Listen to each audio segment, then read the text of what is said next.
Dan kompensasi itu bagaimana? Nanti jangan kita beli token, kita nggak tahu apa sudah kompensasi.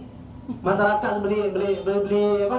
Bayar listrik belum tentu. Oh, kita nggak tahu nih apa sudah diberikan kompensasi. Syederelun, mahasiswa yang tergabung dalam Gerakan Masyarakat Umum Raya atau Gempur Aceh Barat melakukan aksi demo ke kantor PLN UP3 Melaboh pada Kamis 6 Juni 2024 terkait kegaduhan pemadaman listrik.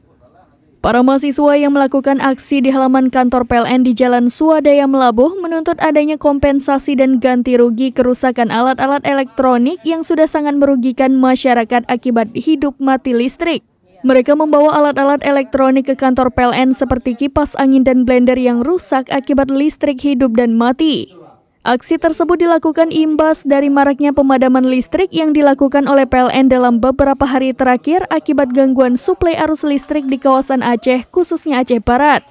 Demonstran menuntut hak ganti rugi sesuai dengan Undang-Undang Ciptaker dan menuntut hak kompensasi dampak dari pemadaman listrik ini sesuai dengan Peraturan Menteri tahun 2019. Kerusakan elektronik ini bagaimana nasibnya? Bagaimana cara gantinya nih? Bagaimana cara bergantinya? Untuk kawan saya ada yang berjualan nih. 6 jam cuma tahan. Bagaimana jualan lagi? Modalnya dari sini. Ini. Itu Bang. Jadi kalau bicara tulang punggung Sumatera, tulang lutut tulang apa Sumatera. Para demonstran juga menuntut pemerintah Aceh untuk segera membantu pusat unit pengaturan energi kelistrikan di Aceh agar Aceh tidak bergantung dan diatur oleh Sumatera Utara terkait pembagi arus listrik.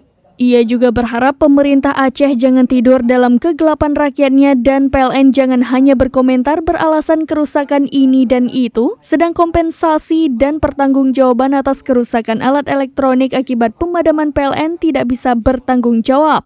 Jika tuntutan tersebut tidak dipenuhi, mereka akan melakukan pemboikotan kantor PLN. Manajer PLN UP3 Melaboh Aditya Setiawan mengatakan pihaknya akan menyampaikan aspirasi masyarakat kepada pimpinan lebih tinggi dan akan dijawab pada Senin 10 Juni 2024 mendatang terhadap tuntutan mahasiswa tersebut. Kita maafkan nanti setelah lebaran Bang.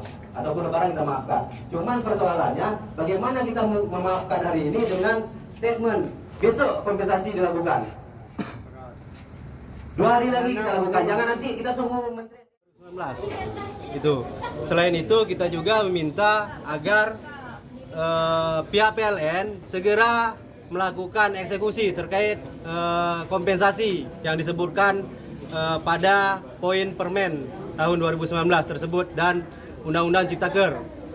Itu. Yang selain itu kita juga hari ini mendapatkan satu statement bahwa di hari Senin pihak PLN Aceh Barat akan memberikan jawaban terkait 2 regulasi itu dan kita harap di hari Senin sesuai dengan keinginan kita. Selanjutnya untuk pemerintah Aceh agar membangun pusat unit pengaturan energi kelistrikan di Aceh agar Aceh tidak lagi berharap ataupun tidak diatur oleh Sumatera Utara terkait kelistrikannya. Jadi kita untuk listrik untuk menerangi Sumatera itu cukup. Namun apa? Kita membeli arus listrik dari Sumatera Utara. Pembangkitnya ada di Aceh itu.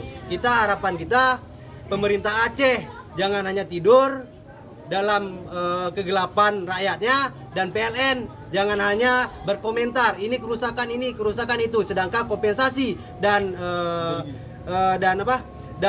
pertanggungjawaban kerugian kerusakan elektronik itu tidak bertanggung jawab dan kita meminta itu dipertanggungjawabkan sesuai Permen dan Undang-Undang. Jika keduanya tidak terpenuhi apa yang akan Jika keduanya tidak dipenuhi, kita akan melakukan pemboikotan kantor PLN di sini dan kita juga mengajak seluruh masyarakat di Aceh, seluruh mahasiswa, mari kita boikot bersama kantor-kantor PLN yang ada di daerah masing-masing.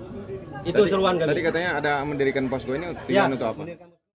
Kami akan jalankan sesuai ketentuan yang ada. Kami akan follow up hal ini ya ke berjenjang ya ke unit distribusi kami yang di Banda Aceh sana. Nah, nanti kami sampaikan di hari tanggal 10 nggak salah ya, hari Senin, dan kami sampaikan kepada entah perwakilan atau dari rekan-rekan tadi yang sudah menyampaikan aspirasi. Apa yang menjadi tuntutan dari para mahasiswa dan masyarakat? tentunya kan ganti rugi ya, kompensasi ya. Hal itu akan kami, dan juga berharap bahwa sistem di Aceh ini handal dan lebih baik lagi, karena kan kita udah punya pembangkit. Sepakat kami juga menginginkan hal yang sama. Jadi terkait 3 poin besar tadi itu yang akan kami bawa untuk kemudian akan kami sampaikan hasilnya. Ada nggak kemungkinan bisa ganti rugi? Kalau sampai saat ini memang ketentuan ganti rugi itu belum ya. Jadi yang ini yang memang dari tadi pun kami nggak bisa jawab. Harus kami eskalasi terlebih dahulu. Kalau menurut undang-undang yang mengatur itu bagaimana? Jadi kalau undang-undang kami di sisi pelaksana kan disampaikan dari sisi kompensasi dari peralihan Permen 25 tahun 2017 ke 18 2019 ya. Yaitu kita mengikuti ketentuan yang ada seperti itu. Dan itu ada hal-hal tadi pasal-pasal sudah dijelaskan, ya kita mengikuti aja sesuai dengan yang terjadi di wilayah keseluruhan ini, tidak hanya Melambo. Gitu. Di kompensasi bisa, Pak? Kompensasi itu akan tugas bisa atau memang tetap harus akan diusulkan, karena nanti yang menyetujui adalah dari Dirjen Ketenagalistrikan. Di Permen pun seperti itu, tetap akan kami usulkan. Berarti hanya kompensasi aja Pak ya terkait ganti rugi. Dari Aceh Barat, Sa'dul Bahri, serambinews.com. Download Tribun X sekarang. Menghadirkan lokal menjadi Indonesia.